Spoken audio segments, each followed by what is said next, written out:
Hi Libby, it's really lovely to talk to you. Could you summarise your Bluedot talk in 60 seconds for me? It was to infinity and beyond, in brackets the moon. We're living at the start of the Artemis generation. Artemis 1 launched just at the end of last year, and so my talk was sort of looking into what's happening now for Artemis, what the Lunar Gateway is going to look like, and the missions that are going to Mars. We've got the Rosalind Franklin rover heading there now in 2028. It's really exciting that that's found a new way to get to Mars after it was unfortunately had to be cancelled last year. Mars sample returns will be fantastic, bringing rocks back. So all of those missions, what the UK is doing in those missions and what it means for the future of space exploration. Brilliant. Could you tell us a bit more about the European aspect of the Artemis programs and how we're involved in that? Yeah, so this time NASA aren't going back to the moon on their own. They're going back in collaboration with the European Space Agency. We cannot get to the moon without NASA and ESA working together. So on top of the SLS rocket, which we saw launch in December, the Orion spacecraft, attached to that is the European Service Module, built across Europe by European Space Agency member states. That will go to the Gateway. The Gateway is being built again by a collection of different space agencies around the world. The European Space Agency is building two modules, the IHAB, Habitation Module, and Esprit, which is a power and refueling module, and the UK's Thales Alenia Space down in Bristol, they're building the chemical refueling element, real key part of it to keep the space station, the Lunar Gateway, where it needs to be in orbit around the moon. Oh, that's really good, that's really good. And just to be clear, this is completely different to when NASA went to the moon last time, completely by themselves. This is the first time that ESA has been involved in human flight to the moon, isn't it? So it was a NASA-led mission, but the science was international. They got the best scientists from around the world to look at those lunar rocks when they came back, and some of them were here from the University of Manchester. And so there really are, there was definite UK involvement even back in the Apollo missions when it looked at the science. Oh wow, wow. What would one thing be that you want people to take away from your talk today? That Artemis is happening, that the UK is involved in it, and that there are opportunities across the space exploration program, but the space sector in general, for people to get involved. There are real opportunities, real jobs for people here in the UK to get involved in these exciting missions. The space sector is growing. We need people to come and be a part of it. Could you tell us a bit about your career and how you entered the UK Space Agency? Yeah. I have always been fascinated by space from when I was little, but it really took me some time through school, university to learn and understand that we have a UK space sector, that there are opportunities here. That led me to study a Master's in Astronautics and Space Engineering at the University of Cranfield. My first love was mission operations, and I was able to get a job working in that field here in the UK. Yeah. That led me then off to Germany, where I worked for the International Space Station, and what brought me to the UK Space Agency originally was Tim Peake's mission. Okay. He was assigned to go into space, and the agency was looking for someone to run their education and outreach program. And now I have always been a huge believer in the power of space to connect with people, to inspire people, particularly young people. And so that was a dream job for me. Yeah. I applied for it, I was really lucky, I got it. I had a fantastic time putting together the program for Tim Peake's flight. Yeah. And from there, I've stayed at the Space Agency, looking after the science program on the International Space Station, and now managing all the UK's interests in space exploration. So that's what we do on the International Space Station, Yeah. missions to the moon, and all those scientific missions to Mars, like Mars Sample Return and the Rosalind Franklin mission. Wow, well, that's really impressive, and that is a big job nowadays because the space sector is growing rapidly, is it not? Oh, it really is. Yeah, the UK space sector is growing. It employs about 50,000 people at the minute. It's got a turnover of something like £17 billion a year, and that is projected to grow. We need young people to come and get involved in the space sector. Yeah. There are so many opportunities. People think of it as an engineering sector, and it absolutely is. We need engineers, but we also need mathematicians, we need scientists, we need accountants. We need people to come in and do our social media for us. So there are definitely opportunities across the companies for anybody who wants to come and get involved in the space sector. Yeah. Definitely something we'd like to see young people consider as a career path. Oh, brilliant, brilliant. So my next question, how does the scale of space exploration in the UK compare to that in the rest of Europe? Yeah. So for the exploration programme, the UK committed about £250 million into the European Space Agency's exploration programme at the end of last year.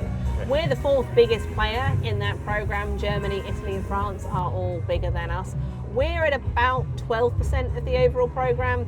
France and Germany are much higher up in the sort of early 20%. So we're a significant player. We're not as big as investing as much as Germany and France do, but we really make our money work hard. For every pound that the UK government invests in these missions, we can see up to about a £10 return back to the UK economy. We really try and focus our involvement in places where we can see that good return, where we know that we've got really good expertise. So, for example, we have built constructed the Rosalind Franklin rover in Steamage. We've got really good robotics. We're excellent at telecommunications. And in the exploration field, we've got Surrey Satellites, who are building a lunar constellation that will sit around the moon to enable communication and navigation on the moon, which will really be a key part of the lunar economy going forwards. These are the sorts of areas where we really focus our investment to make sure we get the best we can. Those guys at Surrey Satellites, are they one of a kind doing that lunar communications? They're working with their colleagues in Italy. This is a growing market. There's obviously interest from NASA for using these services. There may well be American companies who look to do the same thing. But the UK has gone first with the Lunar Pathfinder mission, which is due for launch in 2025. Was a Pathfinder for it, is leading to this moon-like constellation. The UK is really a world leader in space telecommunications. Oh wow, I did not know that. But there is some stat that something like, of all the telecommunications spacecraft orbiting, significant majority of them have come through the UK or something like that. We're really good at telecoms. I didn't realise we were quite so powerful in telecommunications. I knew we were good in satellites in general. But no, telecoms is where we've really got a lot of lot of interest. What would you say the UK needs to do to become a leader in space exploration in the world? I think we are one of the leading nations in space exploration. One of the questions is always the amount of investment. Across Europe, we aren't in the world of space exploration as big as Germany, France or Italy, but we make our funds count. Within the European Space Agency, they look to the big four, to those four countries to guide the decisions. It's a question of investment and priorities for the government to decide where they want to put their funding. We have to make business cases. The government decide how much money to invest, and we take our cues from that. Okay, brilliant. How do you think regulation should balance our innovation in the UK endeavour to have a space presence? Regulation is a key part of the space industry. If you want to put any rocket into orbit, you've got to get a license. The UK is leading the way in space sustainability. We've got to protect low Earth orbit and indeed the moon and so on to make sure that we have these resources available for future generations. And the UK is taking a leading role in that space sustainability. When it comes to regulation, we've got to make sure that we work with countries around the world, that it's industry driven, and I think that's where regulation and innovation really need to go hand in hand. When you look at things like space sustainability, we need companies to be taking a role in this, a leading role. It makes no sense if the government just enforce things that don't work for the sector and vice versa. Of course. And it is in the industry's interest to make sure that the space sector that we have in the future is sustainable. And so it's in their interest to work with us to find regulation that works for all of this so we can continue to innovate. So almost having industry leading the regulation. Working together so that we find things that protect the environment for the future, and make sense for industry as well. Okay, so a question that's important to me because I love rockets. How does it feel to know that we're close to having orbital launch capability from UK soil? So from a UK government point of view, we now have everything in place for this orbit capability.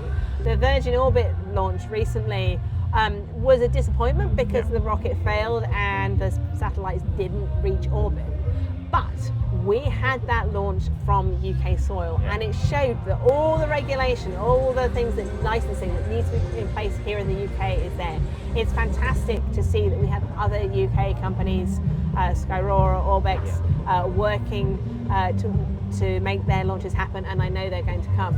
And what they're offering is services that will really enable the really strong UK small satellite market to launch from the UK. Yeah. Small satellites, everything shrinking, technology shrinking, they're the future of all the services that we use every day here on Earth to make our lives better. Yeah. Having that end-to-end chain in the UK will make the UK really competitive in that market. Yeah, because I'm sure we both agree that we're a leader in making satellites in the UK, but having that ability to launch those small sats from the UK would really boost the UK economy, do you think?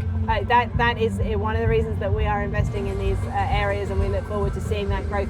The UK is all about trying to catalyse investment to grow the space sector for the good of the UK economy. Yeah, brilliant. Thank you very much.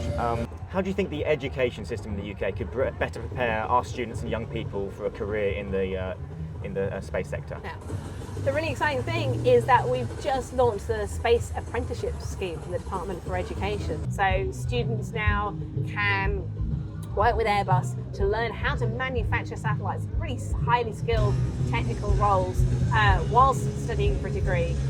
As a fantastic initiative from the Department for Education. Yeah. We've got lots of things, lots of initiatives from people like UK SETS, UK Students for the Exploration and Development of Space, from the Satellite Applications Catalogue, Yes. from the UK Space Agency, that are really working to make sure that young people see these opportunities. The UK Space Agency Spin Turn programme, Yes. for students to have internships in the space companies. It's fantastic, it's been a huge success. Yeah. And we see such a lot of interest in that scheme.